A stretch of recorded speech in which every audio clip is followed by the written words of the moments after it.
하나님께서 허락하신 오늘 하루 우리의 마음과 뜻과 힘을 다해 주님을 사랑하는 저 여러분 되기를 축복합니다. 금요일 말씀을 함께 나눌 김승환 목사입니다. 기독교 출판물 중에서 성경 다음으로 가장 많이 팔린 책으로 알려진 철로 역정은 저자 존 버니언이 영국의 베드포드 감옥에서 지낼 때 쓰여졌습니다.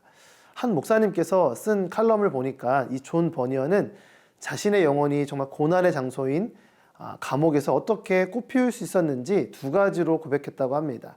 먼저 이 감옥에서 모든 것들을 자신에게 죽은 것으로 여기고 자신 또한 그들에게 죽은 것처럼 지내며 살았다고 합니다. 또 한 가지는 이 고난의 기간을 통해 보이지 않는 하나님께 잇대어서 연결되어져서 하나님과 더욱더 깊은 친밀함 가운데 살았다라고 고백합니다. 사실 그가 12년간이나 감옥에 있었던 것은 그의 자유로운 선택이었습니다. 존 버니언은 설교하지 않는다면 감옥에 가지 않을 수 있었습니다. 하지만 그는 자유를 거부하고 선한 믿음의 양심을 지키며 감옥의 고난을 선택합니다. 편안하고 자유롭게 사는 대신에 하나님께서 주신 부르심을 행하기 위해 고난을 자청한 것입니다. 오늘 말씀을 보고 듣고 묵상하면서 이 고난의 새로운 의미를 발견하게 되길 바랍니다. 오늘 말씀의 주제는 고난 그까짓 것입니다. 오늘의 말씀은 베드로전서 3장 13절에서 22절입니다. 여러분이 열심히 선을 행하는 사람이 되면 누가 여러분을 해치겠습니까? 그러나 여러분이 의를 위해 고난을 당하면 여러분은 복 있는 사람들입니다. 그들의 위협에 두려워하지 말고 불안해하지 마십시오.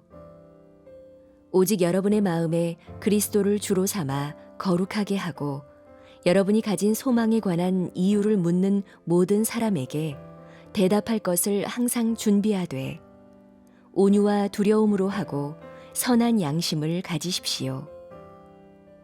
이는 여러분이 비방을 받을 때 그리스도 안에서 행한 여러분의 선한 행실을 비방하는 사람들로 하여금 수치를 당하게 하려는 것입니다.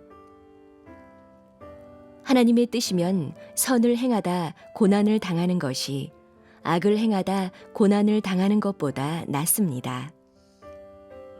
이는 여러분을 하나님께로 인도하기 위해 그리스도께서 한 번 죄를 위해 고난을 당하시고 의인으로서 불의한 사람을 대신하셨기 때문입니다. 그는 육체로는 죽임을 당하셨으나 영으로는 살리심을 받으셨습니다. 또한 주께서는 영으로 옥에 갇혀 있는 영들에게 가서 선포하셨습니다. 그들은 전에 노아가 방주를 예비하는 동안 하나님께서 오래 참고 기다리실 때 끝내 불순종했던 사람들입니다. 물로 심판하실 때 구원받은 사람이 적으니 단 8명 뿐이었습니다. 이제 물은 여러분을 구원하는 표인 세례를 의미합니다. 세례는 육체의 더러움을 없애는 것이 아니라 예수 그리스도의 부활로 인해 선한 양심이 하나님을 향해 응답하는 것입니다. 그리스도께서는 하늘로 올라가 하나님의 오른편에 계시니 천사들과 권세들과 능력들이 그분께 복종합니다. 선한 일을 하는 것은 칭찬받을 만한 일입니다. 하나님의 사람인 우리는 마땅히 선을 행하는 삶을 살아야 합니다. 하지만 세상 모든 사람이 바라보기에 이 착하고 좋은 이 선이 우리의 궁극적인 목적이 되진 않습니다. 그리스도인은 의, righteousness를 위해 살아갑니다. 14절 말씀입니다. 그러나 여러분이 의를 위해 고난을 당하면 여러분은 복 있는 사람들입니다. 그들의 위협에 두려워하지 말고 불안해하지 마십시오. 우리는 의를 위해 고난을 넘어서는 복된 사람들입니다.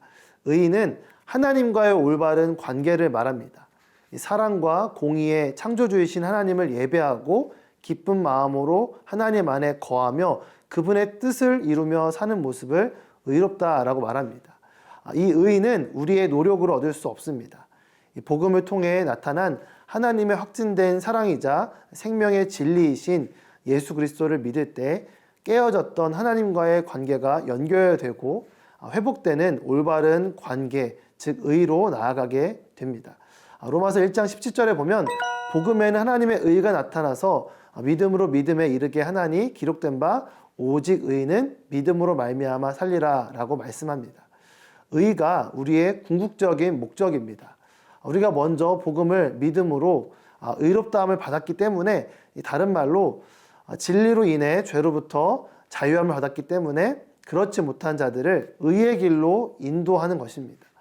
여전히 어둠의 권세에 묶여 끌려다니는 사람들에게 복음을 전해 믿도록 돕는 것, 그래서 그들도 하나님 앞에 의롭다함을 받도록 도와주는 것, 그것이 그리스도인의 궁극적인 목적이자 사명입니다. 하나님을 대적하는 사탄은 이것을 원치 않습니다. 그래서 하나님의 의를 위해 헌신하는 자들을 위협합니다. 그때 우리는 어떻게 대처해야 할까요? 15절 첫 구절이 그 열쇠입니다. 오직 여러분의 마음에 그리스도를 주로 삼아. 그리스도께서 주인된 삶, 이것이 그리스도인의 삶입니다. 한번 따라하면 좋겠습니다. 나의 주인은 내가 아니라 예수 그리스도이십니다. 이 진리가 내 영혼의 중심이 되면 이 모든 질문 가운데 대답할 것을 준비하게 되고 선한 양심으로 하나님의 뜻에 따라 살게 됩니다. 하나님의 뜻대로 행하십시오. 오히려 여러분들을 비방하는 자들이 수치를 당하게 될 것입니다. 세상을 두려워하기보다 하나님을 경외하는 저 여러분 되길 바랍니다.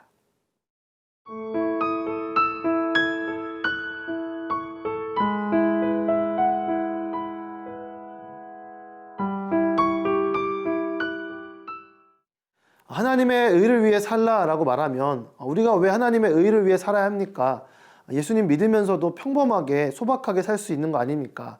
꼭 그렇게 부담을 주셔야 합니까? 라고 질문할 수 있습니다. 자연스러운 반응입니다. 저도 그랬습니다.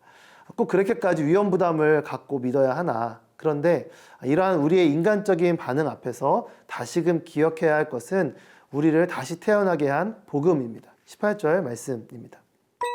이는 여러분을 하나님께로 인도하기 위해 그리스도께서도 한 번 죄를 위해 고난을 당하시고 의인으로서 불의한 사람을 대신하셨기 때문입니다. 그는 육체로는 죽임을 당하셨으나 영으로는 살리심을 받으셨습니다. 예수님은 우리의 길이 되십니다. 예수님은 우리의 모든 죄를 위해 단번에 죽으셨습니다. 그 죽음은 불의한 의를 대신한 죽음이었습니다. 우리가 그렇게 살림을 받게 된 것이죠. 이것을 진정 믿는다면, 이 복음이 우리가 받은 영원한 생명과 존재의 기초라면 우리는 결코 하나님의 의를 뒤로 제껴둘 수 없습니다. 노아가 방주를 준비할 때나 수천 년이 지난 지금이나 여전히 세상은 하나님의 오래 참으심 앞에 끝내 불순종하려고 합니다. 먼저 믿음으로 받은 구원의 은혜를 기억하며 의를 위해 고난을 넘어서는 저 여러분 되길 예수님의 이름으로 축원합니다. 함께 기도하겠습니다.